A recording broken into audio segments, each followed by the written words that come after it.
युवा महोत्सव के अवसर पर आयोजित आज के इस कार्यक्रम में समारोह में उपस्थित प्रदेश सरकार में मंत्रिमंडल के मेरे सहयोगी, खेल और युवा कल्याण विभाग के मंत्री श्री गिरीश चंद्र यादव जी, लखनऊ की महापौर श्रीमती सुषमा खड़गवाल जी, माननीय विधायक श्री अमरेश कुमार जी, प्रमुख सचिव खेल और युवा कल्याण विभाग श्री मनीष चौहान जी, विभाग के सचिव श्री सुहास एलवाई, खेल और युवा कल्याण विभाग से जुड़े हुए सभी अधिकारीगण,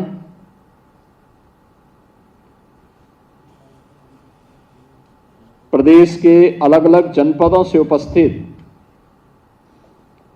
स्वामी विवेकानंद युवा पुरस्कार, युवक मंगल दल और महिला मंगल दल से जुड़े हुए पुरस्कार प्राप्तकर्ता और प्रांतीय रक्षक दल से जुड़े हुए सभी स्वयंसेवक गण और उपस्थित बहनों और भाइयों, आज पूरा देश भारत के एक अत्यंत आध्यात्मिक और क्रांतिकारी गुरु स्वामी विवेकानंद का स्मरण कर रहा है। 12 जनवरी स्वामी विवेकानंद की जयंती के रूप में पूरा देश आयोजित करता है। इस अवसर पर आदरणीय प्रधानमंत्री जी की प्रेरणा से देश के अंदर युवाओं से संबंधित अनेक आयोजन हो रहे हैं। उन आयोजनों के साथ देश के प्रधानमंत्री जी का, विभिन्न राज्यों में वहां के मुख्यमंत्रियों का सहभागिता और सहयोग देश के युवाओं को प्राप्त हो रहा है। हम सब जानते हैं स्वामी विवेकानंद भारत माता के एक ऐसे सपूत थे जिन्होंने भारत की प्राचीन आध्यात्मिक संस्कृति को वैश्विक मंच तक पहुंचाने में एक बड़ी भूमिका का निर्वहन किया था। भारत और भारतीयता के प्रति हर भारतवासी के मन में गौरव की अनुभूति हो, वह कार्य स्वामी विवेकानंद ने पिछली सदी में किया था। 1893 के शिकागो समिट के माध्यम से उन्होंने दुनिया को बताया था कि भारत क्या है, भारत की आध्यात्मिक और सांस्कृतिक विरासत क्या है, और देश के युवाओं को उन्होंने भारत की विरासत के साथ साथ आधुनिक विकास के साथ बेहतर समन्वय बनाने के लिए भी एक नई प्रेरणा दी। स्वामी विवेकानंद कहा करते थे कि चुनौती जितनी बड़ी हो, जीत उतनी ही शानदार होती है। और याद करना, ये युवाओं के लिए आज भी प्रेरणा हो सकती है। अक्सर हम चुनौती को देख करके भागते हैं और पलायन का रास्ता अपनाते हैं। देश का एक युवा सन्यासी इस देश की जनता को, जब ये देश गुलाम था, तब आह्वान कर रहा है कि नहीं, चुनौती से भागे मत, उसका मुकाबला करिए। चुनौती जितनी बड़ी होगी जीत उतनी ही शानदार हमारे लिए होगी। और यह स्वामी विवेकानंद देश के युवाओं के लिए बोलते थे। अपनी आध्यात्मिक और सांस्कृतिक विरासत पर गौरव की अनुभूति करना, लेकिन आधुनिक ज्ञान विज्ञान से अपने आप को वंचित नहीं करना है। उसके बीच में एक बेहतर समन्वय होना चाहिए। भारत की ऋषि परंपरा, भारत के ज्ञान विज्ञान की परंपरा को उन ऊंचाइयों तक पहुंचाया था जो विज्ञान से भी आगे, उससे भी ऊंची पायदान पर खड़े होकर के विश्व को नेतृत्व दे सकता है। और यही तो प्रेरणा स्वामी विवेकानंद की रही। स्वामी विवेकानंद की यह प्रेरणा देश की आजादी के आंदोलन में और आजादी के बाद भी प्रत्येक युवा के लिए, प्रत्येक भारतवासी के लिए एक नया आदर्श है, एक नई प्रेरणा है। और उसी आदर्श से प्रेरणा ग्रहण करते हुए राष्ट्रीय महोत्सव के अवसर पर आदरणीय प्रधानमंत्री जी की प्रेरणा से जो अनेक कार्यक्रम हुए, मुझे प्रसन्नता है कि उत्तर प्रदेश के 63 नौजवानों की टीम भी राष्ट्रीय महोत्सव में भागीदार बनने के लिए गई थी। और उसमें भी प्रसन्नता इस बात को लेकर के कि मैंने यहीं से मुख्यमंत्री आवास के पास से उन्हें रवाना किया था और 7 में से 3 स्वर्ण पदक अकेले उत्तर प्रदेश की टीम ने जीते हैं। उत्तर प्रदेश का हमारा युवा आज अपनी प्रतिभा का लोहा मना रहा है। ये वही युवा है जिसके सामने एक समय पहचान का संकट खड़ा हुआ था। युवा के बगैर किसी भी सभ्य समाज का और किसी भी राष्ट्र का कोई भविष्य नहीं हो सकता। जो प्रधानमंत्री मोदी जी कहते हैं कि आने वाला समय हमारा होगा 2047 में ऐसा भारत बनाने के लिए, उस भारत के निर्माण के लिए हमारा क्या योगदान हो सकता है, यह युवा तय करेगा। और सौभाग्य से भारत दुनिया का सबसे युवा देश है जिसकी 56% आबादी ऐसी है जो वर्किंग फोर्स है, कामकाजी वर्ग है। और उत्तर प्रदेश इस मामले में सौभाग्यशाली है कि भारत का सबसे अधिक युवा भारत की उत्तर प्रदेश के अंदर निवास करता है। और उत्तर प्रदेश में रह करके 56 से 60% हमारा युवा, यानी कुल आबादी का 56 से 60% युवा आबादी है। और ये आबादी भी कामकाजी तबका है। हर व्यक्ति किसी न किसी काम धंधे से लगा हुआ है, किसी न किसी रोजी रोजगार के साथ लगा हुआ है, किसी न किसी अभियान के साथ लगा हुआ है जो प्रदेश के विकास के माध्यम से राष्ट्र निर्माण के इस पूरे कार्यक्रम को आगे बढ़ा रहा है। और मुझे प्रसन्नता है कि आज जो अनेक प्रकार के कार्यक्रम यहां पर प्रारंभ किए गए हैं, इसमें हम लोग यहां आज राज्य स्तरीय स्वामी विवेकानंद यूथ अवार्ड के जो युवा थे उनको आज यहां पे मंच पर अभी पुरस्कार वितरण हुआ है। प्रांतीय रक्षक दल के मृतक जवानों के चयनित आश्रितों को चयन पत्र भी प्राप्त हुआ है। और EI एनेबल्ड युवा साथी पोर्टल का शुभारंभ, जिसमें आर्टिफिशियल इंटेलिजेंस से एनेबल कर इस पोर्टल को युवाओं को और अधिक उपयोगी बनाने के लिए इसका उपयोग किया जा सके, इसका भी आज शुभारंभ किया गया है। और इस दृष्टि से जो एक कार्यक्रम हो रहे हैं, वास्तव में स्कीम पहले भी थी, उसका लाभ नहीं मिल पाता था, जैसी तैसी पड़ी हुई थी, उन्हें कोई पूछता नहीं था। आज मुझे प्रसन्नता है कि खेल और युवा कल्याण विभाग ने ग्रामीण क्षेत्र में भी, शहरी क्षेत्र में भी खेल का मैदान, ग्रामीण स्टेडियम स्टेडियम का निर्माण किया है। 80,000 से अधिक युवक मंगल दल और महिला मंगल दल को स्पोर्ट्स किट उपलब्ध करवाए हैं। ग्रामीण लीग का शुभारंभ हुआ है। ये युवाओं को उनकी ऊर्जा के लिए एक प्लेटफॉर्म प्रदान किया गया है कि वे एक सकारात्मक दिशा में आगे बढ़ जाएं।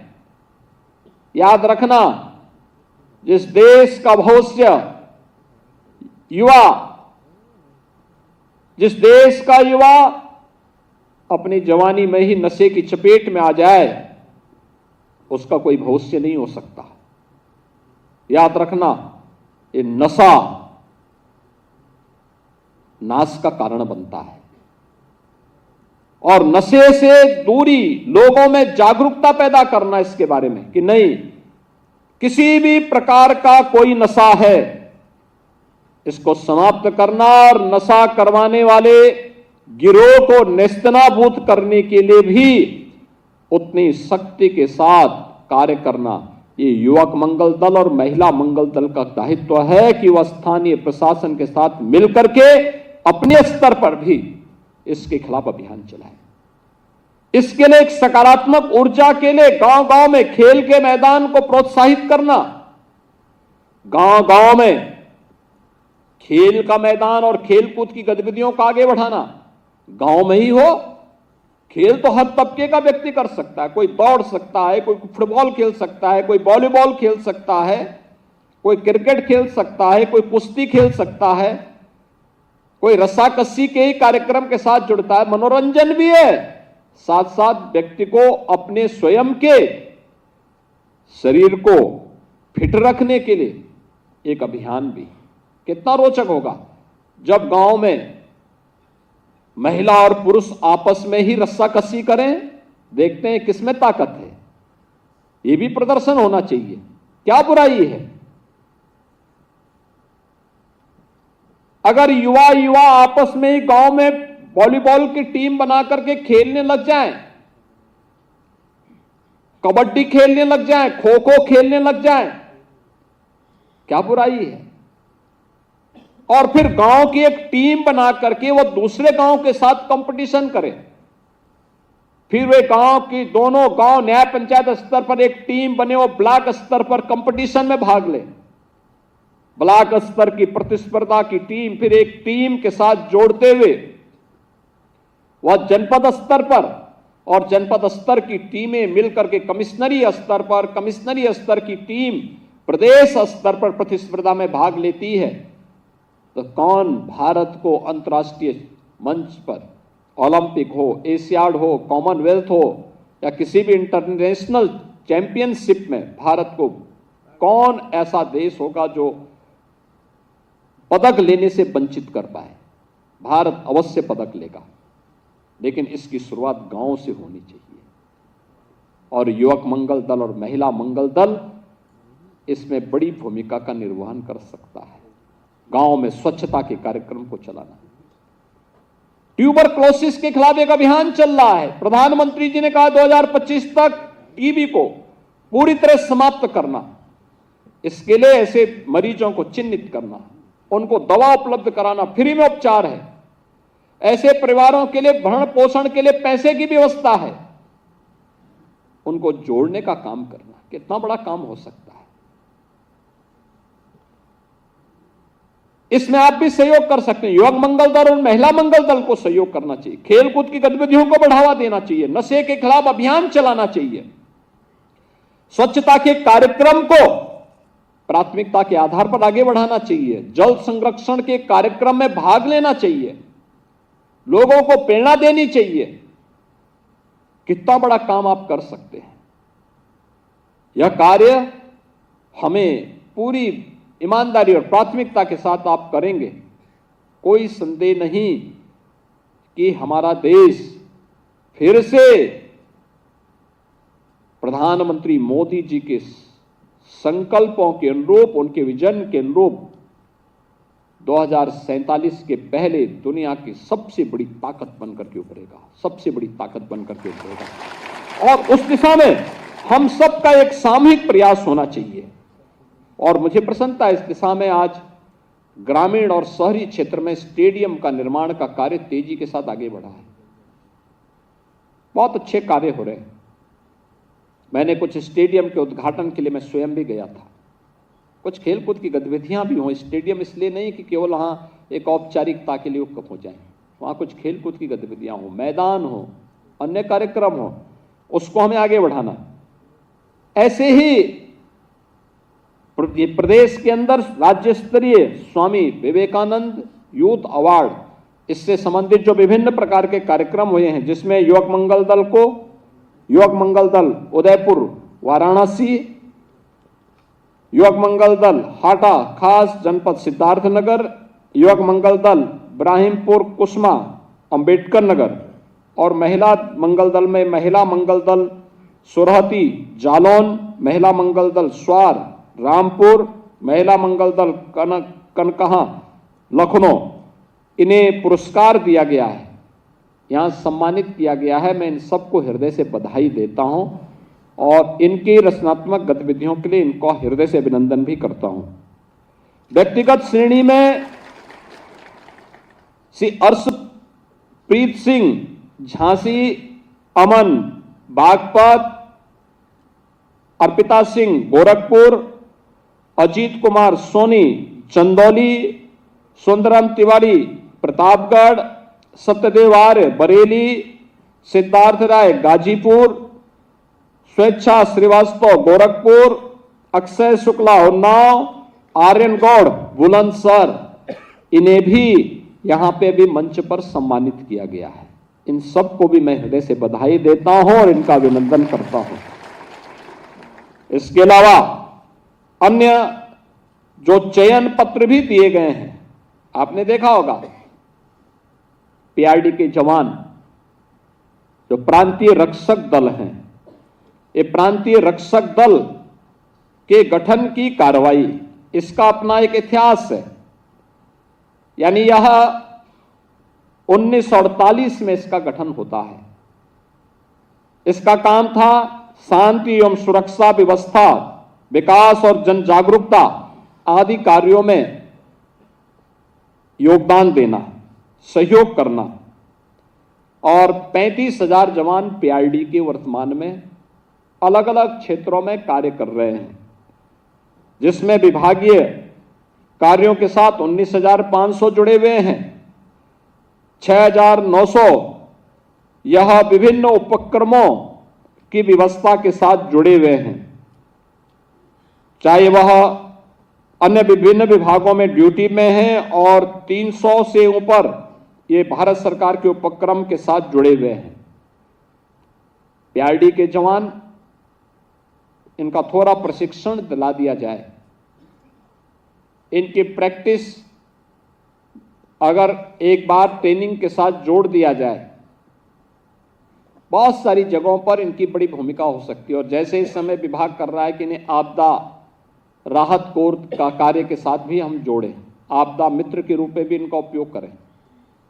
ऐसे ही अन्य कार्यक्रमों के साथ विभिन्न बचाव के उपायों के बारे में, कहीं अर्थक्वेक यानी भूकंप आ गया क्या करना है, कहीं आग लग गई क्या करना चाहिए, बाढ़ के समय क्या करना चाहिए, कहीं सड़क दुर्घटना हो गई क्या हमें करना चाहिए, थोड़ा बहुत जानकारी अगर इन सब के बारे में हो सके तो उसमें भी एक बड़ी भूमिका का निर्वहन हो सकता है। ट्रैफिक के नियमों का पालन करने के लिए इनका उपयोग किया जा सकता है।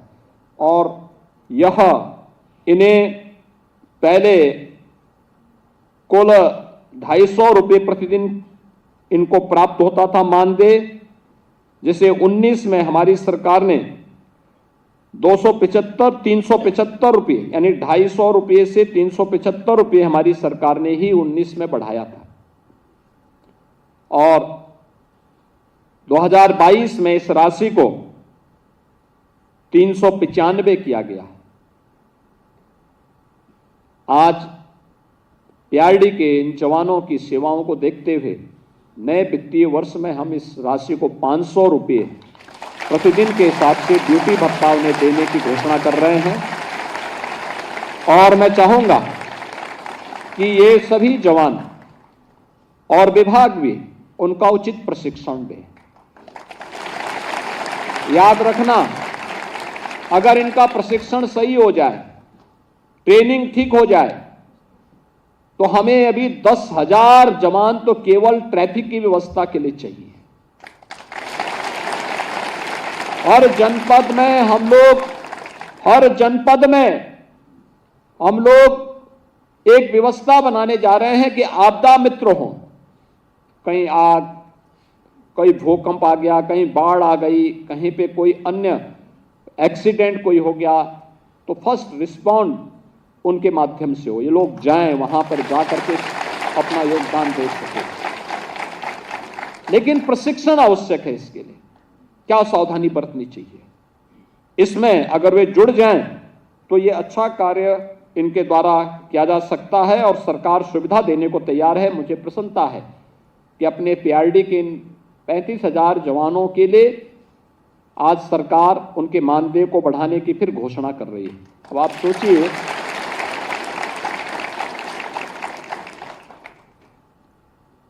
कि 2019 में जो केवल 200 रुपये तक जो जवान पाता था, आज उसको 500 रुपये पर डे हम उसकी घोषणा भी कर रहे हैं। तो यह एक विश्वास उनके मन में पैदा करने के लिए, आगे बढ़ने के लिए एक नई प्रेरणा उनके लिए सरकार के द्वारा प्रारंभ की जा रही है और मुझे पूरा विश्वास है कि वे लोग इस पर काम करेंगे और उस देश से पीआरडी के जवानों के परिवार के लोग, कोई जवान ड्यूटी के दौरान कार्य करते हुए मृतक हो गया है तो उस जवान के परिवार को भी, उस नौजवान को योग्यता के आधार पर आश्रित के रूप में यहाँ पर सेवा देने का एक व्यवस्था। और आज ऐसे 5 जवानों के परिवार के लोगों को यहाँ पर एक मोहम्मद अमीर ये बस्ती में, सुश्री कमला देवी ये बस्ती में, माधव अवस्थी कानपुर नगर में, भूपेंद्र अमरोहा में, सुश्री सानिया सोनकर प्रतापगढ़ में, श्री श्यामेंद्र कुमार गुप्ता महाराजगंज में और चंद्रशेखर फतेहपुर में, इन्हें पीआरडी के जवान के रूप में इन्हें आज यहाँ पे शामिल किया जा रहा है। उनको इसके बारे में वे काम कर सकें, इसके लिए उन्हें ये सुविधा उपलब्ध करवाई जा रही है। मुझे पूरा विश्वास है कि प्रांतीय रक्षक दल के हमारे जवान पूरी ईमानदारी और प्रतिबद्धता के साथ अपने आप को साबित करेंगे, अपने कार्य पद्धति से अपने अनूठी छाप छोड़ने का काम करेंगे, क्योंकि आपकी कार्य पद्धति ही आपकी पहचान बनती है और अपनी पहचान को अपने कार्य पद्धति के माध्यम से आप मजबूती के साथ रखने में सफल होंगे तो सरकार समय समय पर इसी प्रकार से आपके प्रोत्साहन भत्ता राशि को बढ़ाने का काम भी करेगी, जिससे आपके प्रति समाज की सहानुभूति होगी तो कोई भी सरकार आपके भविष्य के साथ फिर खिलवाड़ नहीं कर सकती, किसी का शोषण नहीं कर सकती। हमें इसके प्रति हमेशा जागरूक रहना होगा, आम जन के विश्वास को अर्जित करने के लिए अपने आप को तत्पर रखना होगा। आज के इस अवसर पर राष्ट्र युवा महोत्सव के अवसर पर जो स्वामी विवेकानंद जी की पावन जयंती का कार्यक्रम है, इस अवसर पर खेल और युवा कल्याण विभाग के द्वारा जो एक कार्यक्रम आयोजित किए गए, इन सब के प्रति मैं एक बार फिर से आपको, पूरे प्रदेश वासियों को मैं हृदय से बधाई देता हूं। स्वामी विवेकानंद जी की पावन जयंती के अवसर पर उनकी स्मृतियों को नमन करते हुए विनम्र श्रद्धांजलि अर्पित करता हूं और आप सबके प्रति मैं अपनी शुभकामनाएं देता हूं। धन्यवाद। जय हिंद। बहुत बहुत धन्यवाद। अपने आशीर्वचन से हम सभी को अंकित कर रहे थे परम आदरणीय यशस्वी माननीय मुख्यमंत्री जी। एक बार जोरदार तालियों के साथ